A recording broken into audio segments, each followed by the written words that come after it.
वसन्दान्तो गुरुर्हितम् आचरन् दासवन्नीचो गुरौ सुदृढ़ सौहृदः। हरे कृष्णा। हम पढ़ रहे हैं servant of the servant by his holiness कमाल कृष्ण गोस्वामी महाराज। हमने पढ़ा मुकुंद प्रभु के साथ जाकर उन्होंने पुलिस परमिशन लेने का प्रयास किया हाई कमिश्नर के साथ, और क्या हुआ?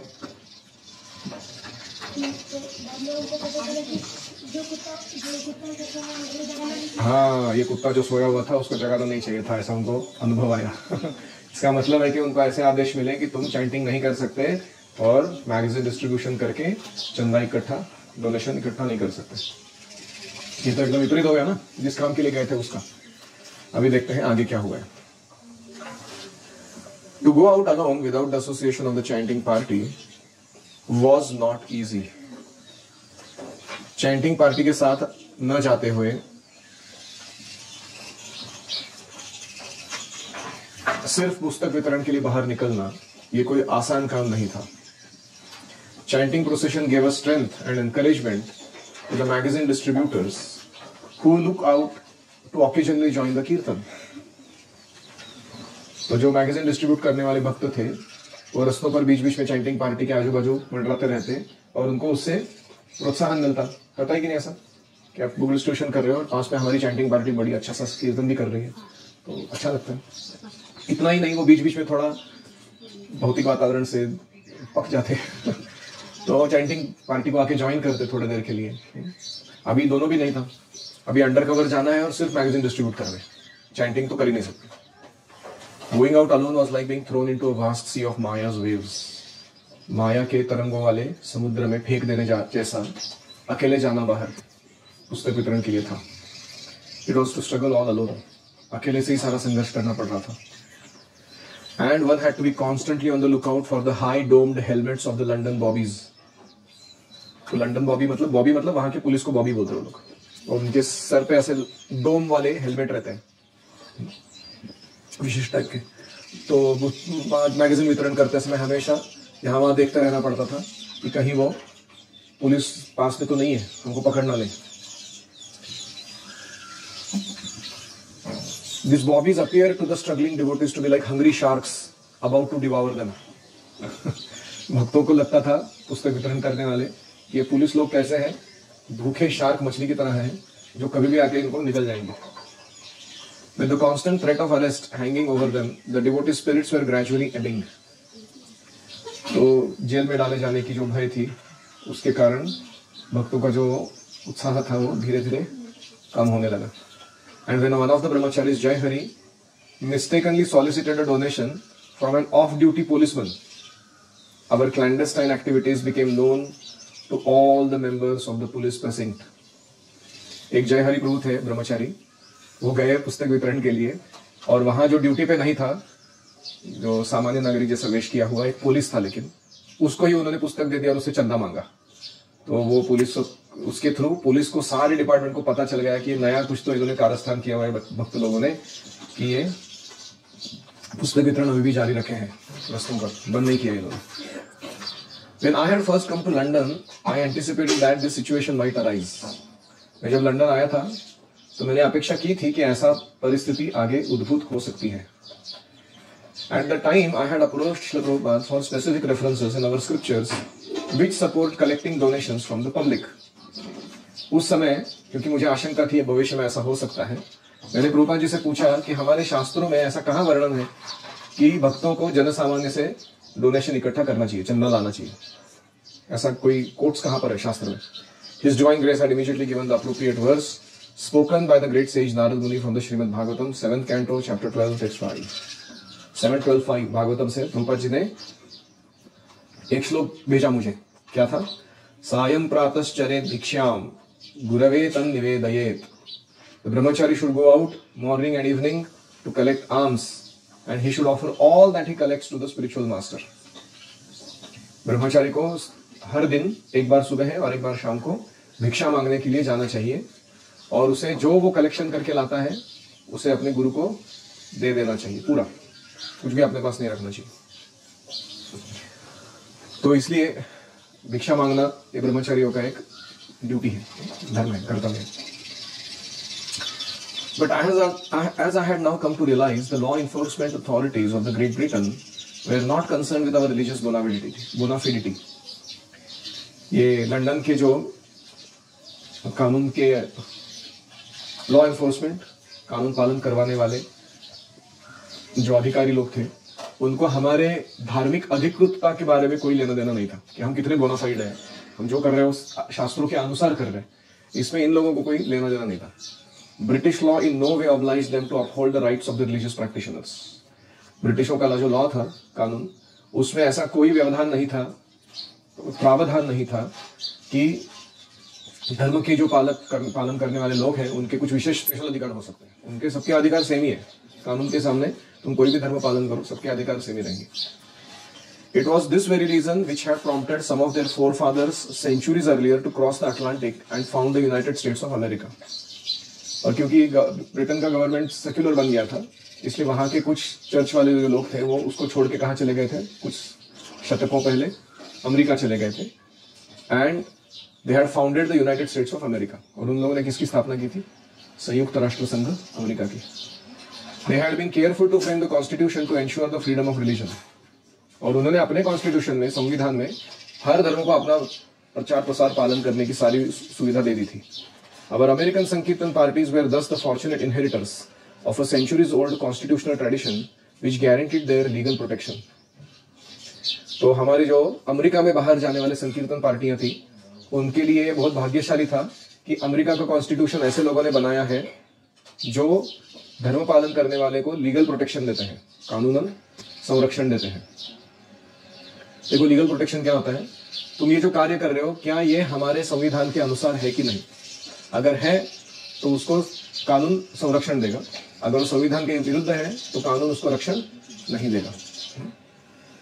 In London, however, we would have to take an entirely different path if we were to survive the present persecution. अभी लंदन में हमें क्या करना होगा? ये जो परसिक्यूशन मतलब अथॉरिटीज, जो अधिकारी लोग होते हैं, वो उनके नीचे वाले लोगों को दबा देते हैं अपने कानून के अधिकार के कारण, उसको परसिक्यूशन कहते हैं। तो इसको अगर हमें झेलना है तो हमें कुछ नया तिकड़म लगाना पड़ेगा। Any reflection?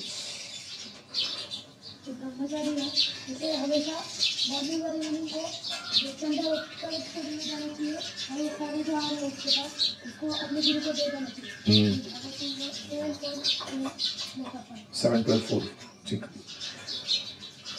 मुझे याद है, मेरे बचपन में मेरा जब मुंज हुआ था, उपनयन हुआ था, तो मैं मंत्रालय में था, राघवेंद्र स्वामी के मठ में।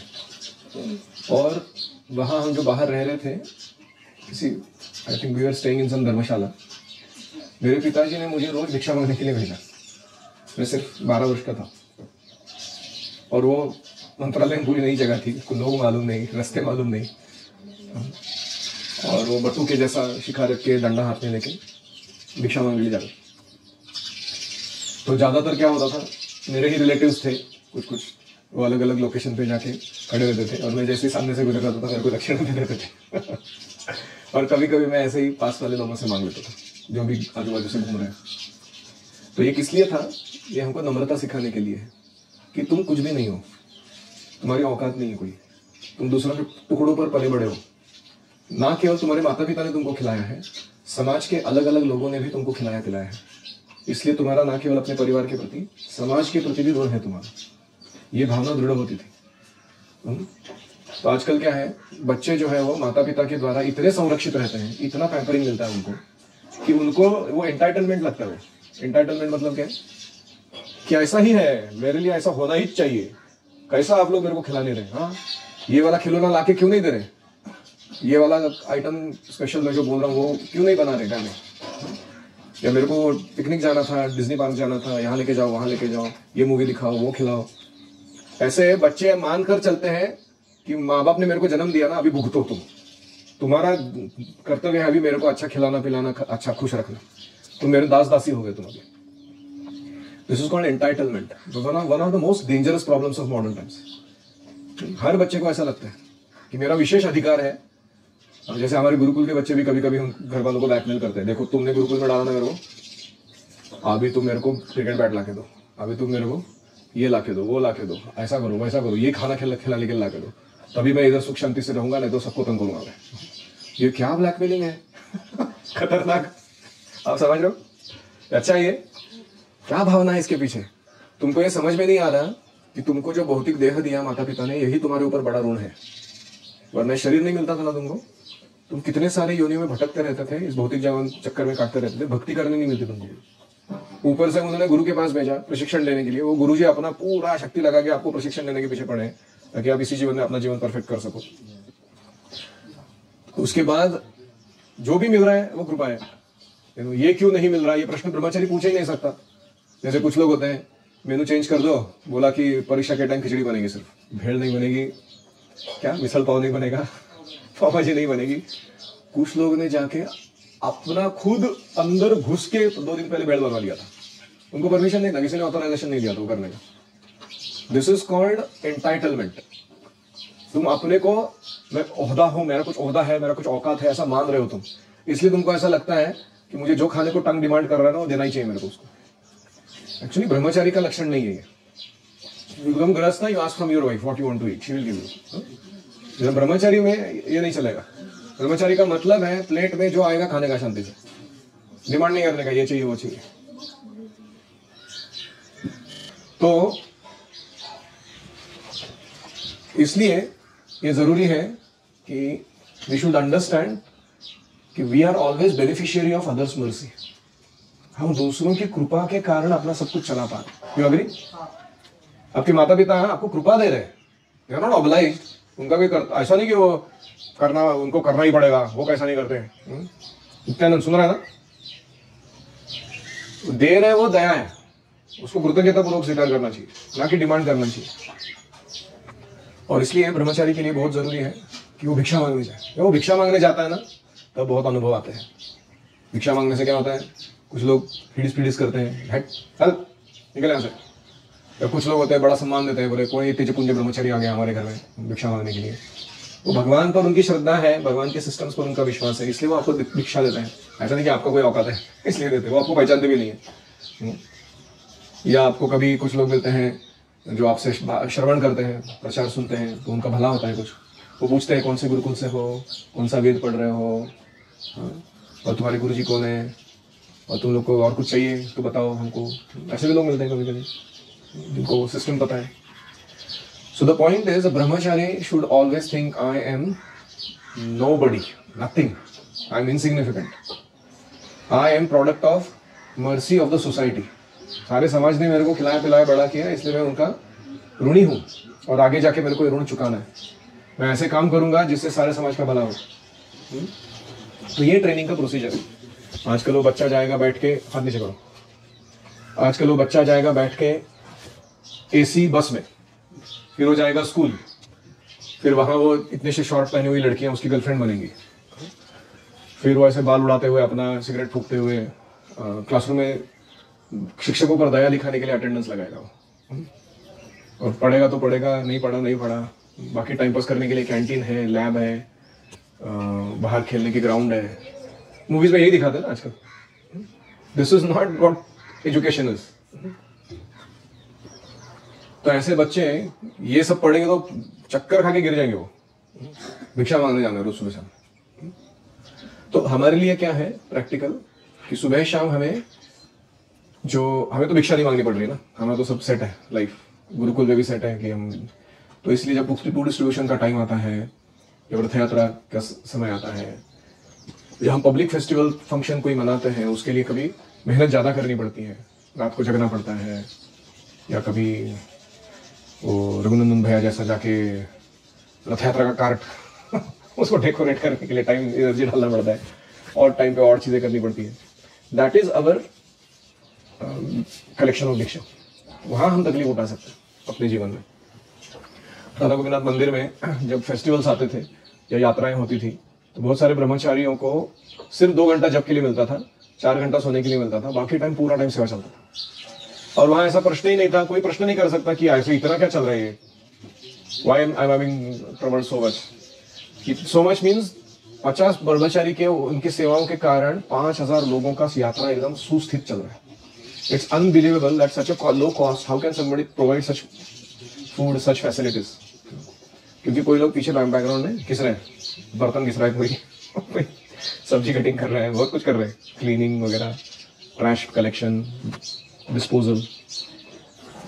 सो this is our way of reciprocating. ये भिक्षा है हमारे लिए. सेवा जब आती है तो ना नहीं कहना, और उसको पूरा शरीर, मन, वाचा सब कुछ अच्छे से लगा के पूरा करना. That's the way of our trying to repay back. So what are the two ways of collecting bhiksha for brahmachari in modern times? Food distribution and prachar, celebrating festivals in the society outside, and दूसरा अंग मोड़ून काम करना, अंगावर घेऊन काम करना. ऐसा नहीं कि चमड़ी बचाओ आंदोलन. जो आ रहा है, जैसा सेवा मिल रहा है, high quality with no compromise. So these are the two ways we can repay our debt. Any other? अकेले जाना मतलब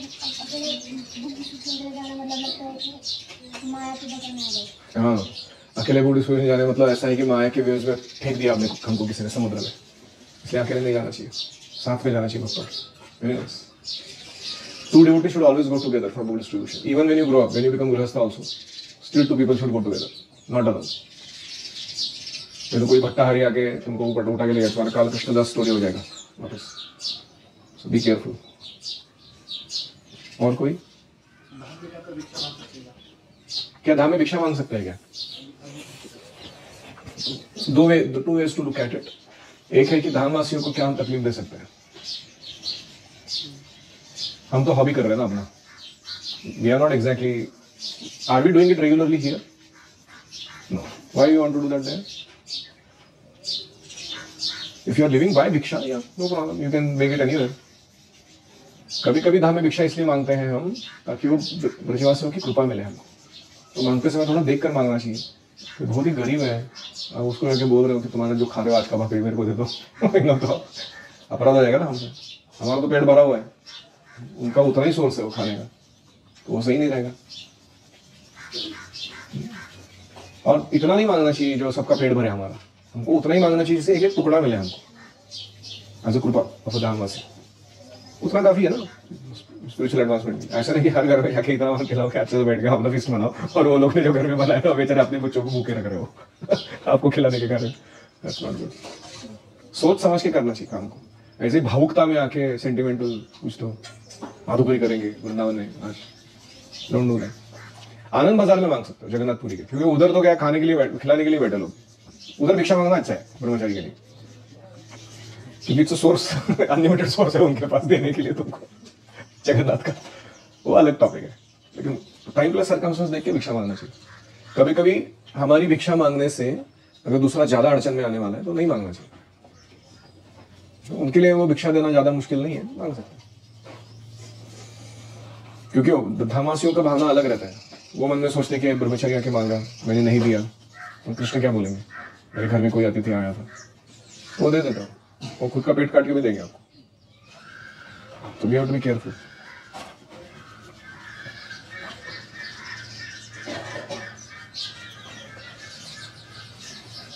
जय राधा माधव कुंज